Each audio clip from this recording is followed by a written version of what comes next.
if in theory people had the real connection and were singing the New Year and things like this, but they still had certain agreements and tap lines and emotional attachments and such, and they were for things like, I don't know, distractions and jobs and stuff. And if some sort of apocalyptic thing did occur, and assuming they survived, then by default, wouldn't that situation result in those agreements and things being removed? Obviously not by their decision to do so, but almost forced upon them. So it would it not stand to reason that the controllers, in a way, wouldn't really want to bring around an apocalypse, because otherwise they would be inadvertently positioning the people in such a way that they're more likely to escape their matrix. That's an interesting question. First of all, they've created the so-called apocalypse, and they don't care how much they destroy, because they know that actually now that they don't care about how many people they kill, because they have them under control, and they will bring them back into new body forms that are more mechanical and more controllable, you see. So their whole thing is bent on destruction, is what it's bent on. That's all they care about. And the idea that just because something happens, and something physical like a building or your school or your car, that's going to be gone. But your ideas and your emotional attachments and your tap lining, they're still going to be there, because you carry those with you. And it's okay to have the job and tap lines and certain things. See, this is where now the you might say the real guides, in other words, like you have a tutor, they take over your so-called karmic baggage and help you out. And so they're still going to allow certain things to occur, because they want you to go through the obstacle course to learn and to recognize, just like a person going through boot camp, all that gruelingness and crawling under machine gun fire and everything else.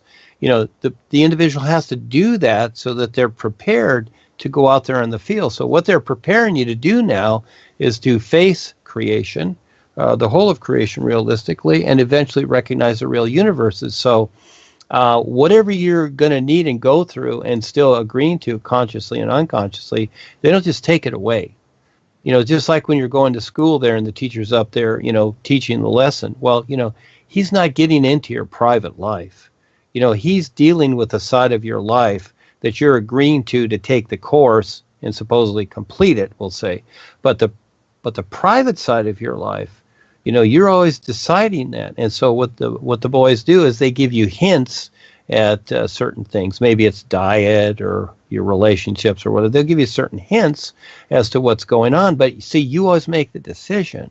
So it's not just taken away, because you still have that part of you. You still have that personal self, and with the 5 bodies, and then you have the real you. So there's like 2 of you, you see.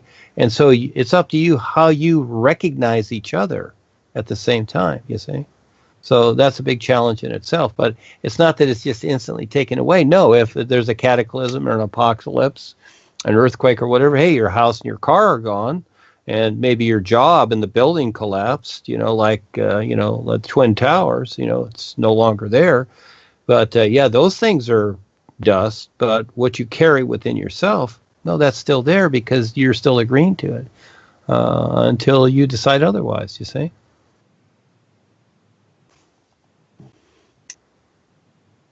Okay. There was another thing I was doing as well.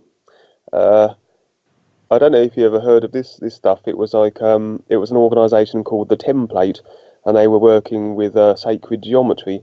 And what they proposed was that obviously they had sort of similar information about how the reptilians had originally come here, and how they'd originally genetically modified the human race, and how they disconnected a lot of circuitry and stuff like that. And what the Template people were doing is through these ceremonies, they believed that they could reconnect the dormant circuitry in every person that participated.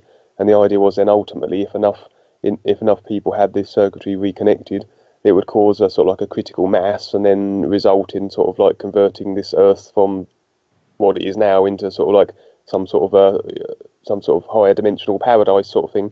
But I suppose that would be along the same sort of ideas as the Ascension stuff with David Wilcox, I guess. Sounds good, doesn't it? It's like putting a turbocharger on your car thinking that, wow, you're going to go faster. But the thing is, okay, so you go faster and you have the thrill of that. And then the end result is what? You're still in creation. You're still stuck. And you don't know anything else. So, all these things, yes, you can collect the knowledge and keep in mind, go back to the caveman days. Let's just pretend to go way back in the Wayback Machine. And we're in the caveman days. And we're standing there with, let's say, the dinosaurs. And you're the caveman. And there's nothing around, okay? Now we come back into the future moment right now. So from that time, whenever that was, if it's millions of years ago or whenever it was, doesn't matter, because time is always now. There is no time. And into this very present moment. What is all this? Everything you see, everything from then till now has been created. And so what you're hearing from them is something in creation again. And where does that go? It's just another side of creation. It's just like when you go out there into the city, look at all the different businesses that have been created and have been established, like the big ones, like, Amazon or Walmart or whatever you have over there, Europe, or the Queen's Palace, all created out of what? These are all businesses. Etc. And so really, what are they equal? They're still in a one-dimensional area, whether it's physical or astral. People are seeing things one way, black and white. Doesn't matter if you move into another dimension. Just like when you see these movies and they're supposedly moving into another dimension, well, they still have their personal selves and they still have all these personal situations. They don't have the awareness of what's going on, and they still have to deal with things in the same way. And actually, most of the time, it gets worse. Because now you're in the areas of phenomena. When you go into the astral world, things move by thought. And so this is where the magicians are, too. You see, just like the shapeshifters. It can be a beautiful place. That becomes a deception. You're thinking, oh, I'm in a wonderful place. But guess who's there with you? You see, just like you saw when you astral projected with this dragon and its subservience. Well, here you would see that dragon as maybe a beautiful woman, you see. But on the real side, all of a sudden you see her, but you may not recognize her. But after a while, you put two and two together. Hey, this beautiful woman I know is this dragon I see on the real side. Because all of a sudden you may recognize some of the people that are succumb and bowing down and attached to the dragon. But now you're seeing the woman on the real side. We'll just say a woman, okay? It doesn't matter if it's a woman or a man. But all of a sudden, life is showing you, what's behind the curtain. So, again, yes, these things are, sacred geometry. Do the birds need geometry? Did the Indians need sacred geometry and all this stuff? Who created that? You see, because the pyramids are there. Hey, the pyramids are focal points like the crop circles for the reptilians. You know what the crop circles are? It's like when you brand a cow. You put your brand on it. It's like, this is my cow. It's the Big B Ranch or the Big X Ranch or whatever. Well, the crop circles are the same thing. Those are brands on the earth because of all the different aliens are here with their human farming. That's their farm. That's what the crop circles are. It's identifying their farm. They're saying, hey, this is my section here. These humans are mine. You see, that's what the crop circles are. But people think there's some magical something. No, they're not. And just like the pyramids, they're focal points of control for this planet with the Orions and others. Very real. Yeah, it's not what it seems to be. But again, this is what's so cool. Now you have access to the real side and the real guides. They're going to show you a lot, and good for you. You're having experiences. This is really cool, Kevin. Yes. Yes, you can step up with us and add to this adventure. And we're recording this, and if we're allowed, if it's okay with you, we'll Kelsey will make it into a little program here, and your experiences, and if you want to share more, very, very valid. And this can help a lot of people wake up so they're not deceived by all this nonsense out there, because they'll just go through more lifetimes. All this sound good programs, it's just going to keep them tap lined into more stuff because they don't know about the real universes. They really don't. The real guides take the individual all the way, but you have to step up and you have to, stand real with it. But your experiences are cool. Good for you. You're a risk taker. And now this is the next step. You decide. Yes, to see what's going on. It'll take a while, but eventually you will. but you're seeing what's really going on here. And where does it all lead? It all leads to sound good stuff where really the individual even becomes more emotionally attached and trapped. That's where the tap lines comes in, when they become emotionally attached to these ideas that sound good. And yes, history is a reference. All these things are good references. I see it. I know these things. I've studied them. And they're references, not realities to me. I'm not emotionally attached to them, and I'm not tap lined by them. That becomes the difference. I see them as references to relate to people. Basically, it's you have to discover what isn't real before you discover what is real, because that's the bigger picture, and there's more unseen than anything you know. So that's the best part, is learning to step into the unknown and being able to bring this forward and recognize it. That's my adventure. I love doing that. I don't have to read or study anything. I can see it. And then I write about it and present it like what we're doing here, and giving you the opportunity. It's all for you. It's all for everybody, because this is how the whole of life is. The whole of life is like the sun shining. It's for everyone. But not everyone wants to wake up and see it. They want their personal life. They get wrapped up in their personal life, and it's just a vehicle, a temporary vehicle to have experience in, and then to supersede it altogether where you don't need it anymore. You're just this awesome, complete awareness, and you're on your endless journey with the all-isness, the isness that I call it, life is. Yeah, so again, you're doing great. Yeah, I'm perfectly happy for you to share this the Skype thing. That's fine with me. Yeah, and so you're saying about all these the reptilians and such, and they will have they may have one form in the real universes, and they could be easily masquerading as actually people down here. Is it possible that could be reptilians who aren't even aware they're reptilians then? There's, like anything, there's good and bad. And again, it's attitude, isn't it? It's like you. What do you decide to do every day? You decide to get up and eat Cheerios for breakfast, and, go to your job and do whatever you do. And if you decide to, whatever you decide to do that, or rob a bank, or, etc.